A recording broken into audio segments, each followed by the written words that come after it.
Breakfast स्वागत है आपका। बात मिशन कर्नाटक की और मिशन साउथ की। सबसे पहले आपको कुछ तस्वीरें जरा मैं दिखाता हूं। ये तस्वीरें आप देखिए, प्रधानमंत्री नरेंद्र मोदी के ये दिल्ली की तस्वीरें हैं और ये तेलंगाना की तस्वीरें हैं जो आप देख रहे हैं। ये मिशन साउथ के रण के लिए जो शुरुआत की गई, ये 4 तस्वीरें अपने जहन में आप रखिए। अब इन तस्वीरों का इंपैक्ट मिशन साउथ में क्या पड़ने वाला है, ये एक एक करके आपके सामने बताने वाला हूं। दरअसल पूरब से पश्चिम और उत्तर से उत्तर तक में प्रधानमंत्री मोदी पूरे देश को भगवा में रंग चुके हैं, लेकिन दक्षिण का किला फतेह करना भी बाकी है। इस बार पीएम मोदी ने प्रण लिया कि दक्षिण का किला भगवा खेमा फतेह करके रहेगा।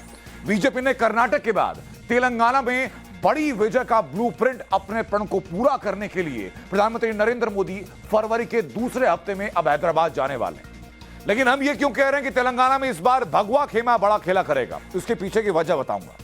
दरअसल बीजेपी इस बार तेलंगाना में टीडीपी के साथ मिलकर चुनाव नहीं लड़ेगी, बल्कि पवन कल्याण की जनसेना को नया पार्टनर बना सकती है। ये खबरें हैं, जबकि कर्नाटक में मिशन 150 के लक्ष्य को पूरा करने के लिए बीजेपी राम मंदिर, यूनिफॉर्म सिविल कोड और हिंदुत्व के साथ विकास का एजेंडा लगातार आगे बढ़ा रही है। साल 2024 के लोकसभा चुनाव में 400 प्लस का लक्ष्य हासिल करने के लिए पूरब से लेकर पश्चिम और उत्तर के बाद अब दक्षिण में दमदार प्रदर्शन करना बीजेपी के लिए जरूरी है, अगर वो अपनी इस चुनावी महत्वाकांक्षा को पूरा करना चाहते हैं। प्रधानमंत्री नरेंद्र मोदी साउथ में बीजेपी की सबसे बड़ी जीत सुनिश्चित करने के लिए सीधा संदेश दे चुके हैं कार्यकर्ताओं को। लेकिन उससे पहले आपको मैं एक एक करके बताता हूं कि अब क्या क्या अड़चनें आनी शुरू हो चुकी हैं और कैसे विरोधी खेमा इसी बात को भांप करके बौखला रहा है। सबसे पहले आप खुद सुनिए पीएम मोदी के हैदराबाद आने की खबर सुनकर के असदुद्दीन ओवैसी क्या कहने लगे, ये उनकी बात सुनिए। वापस हटूंगा कुछ और बातें लेकर के।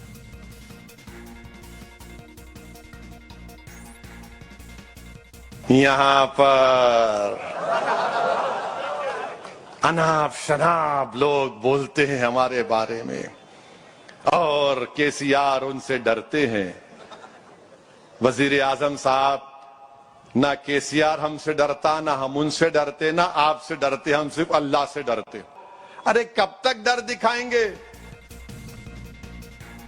असदुद्दीन ओवैसी सिर्फ यहीं तक नहीं रुके, उनके भाषण के बाकी अंश आपको सुनाऊं, लेकिन बता दूं उससे पहले कि पीएम मोदी के 13 फरवरी का हैदराबाद कार्यक्रम फाइनल होते ही असदुद्दीन ओवैसी ऐसी जुबान अपना बैठे। ऐसे में सवाल ये उठता है कि असदुद्दीन ओवैसी क्या डरे हुए हैं, और डरे हुए हैं तो क्यों डरे हुए हैं असदुद्दीन ओवैसी से जुड़े हुए, ये सवाल है।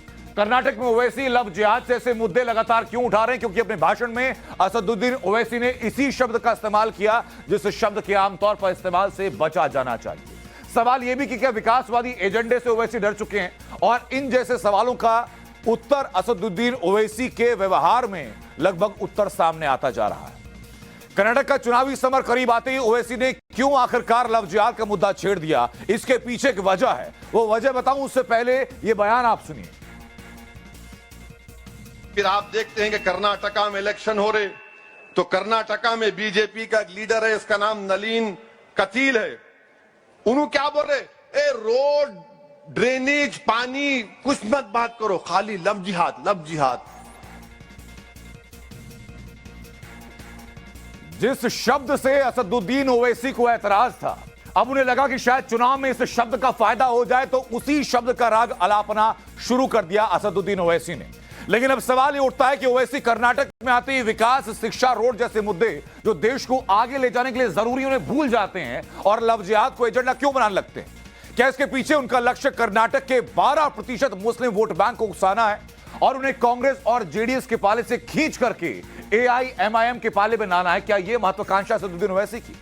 इसके लिए आपको कर्नाटक का जरा सामाजिक समीकरण पहले समझना पड़ेगा कि समीकरण क्या है। लिंगायत समुदाय वहां लगभग 18% है, वोक्कालिका समाज जो है वह लगभग 16% है, दलित लगभग 23% है, मुस्लिम वोट लगभग 12% हैं और कुरवा समुदाय से लगभग 3 से 4% के वोट शेयर हैं इस वक्त उसके अंदर, जिसको कि असदुद्दीन ओवैसी साधना चाहते हैं। लेकिन भाईजान, आखिरकार क्यों कर्नाटक में लव जिहाद और हिजाब जैसे मुद्दे उठा रहे हैं, इसकी वजह भी आप जरा जान लीजिए।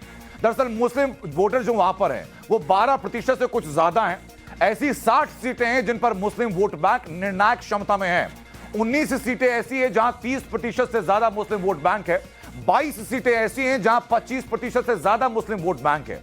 2018 का नतीजा बताऊं, 2018 में कुल 7 मुस्लिम विधायक जीते थे वहां पर, जिसमें कि 2013 में उससे पहले 11 मुस्लिम विधायक जीते थे। अब बताता हूं कि बीजेपी को मुस्लिमों का कितना प्रतिशत वोट मिला। तो बीजेपी को कुल 15% मुस्लिम वोट मिला है, जो शायद एक डर की वजह है असदुद्दीन ओवैसी की, और इसलिए बयान सामने आ रहे हैं। खैर,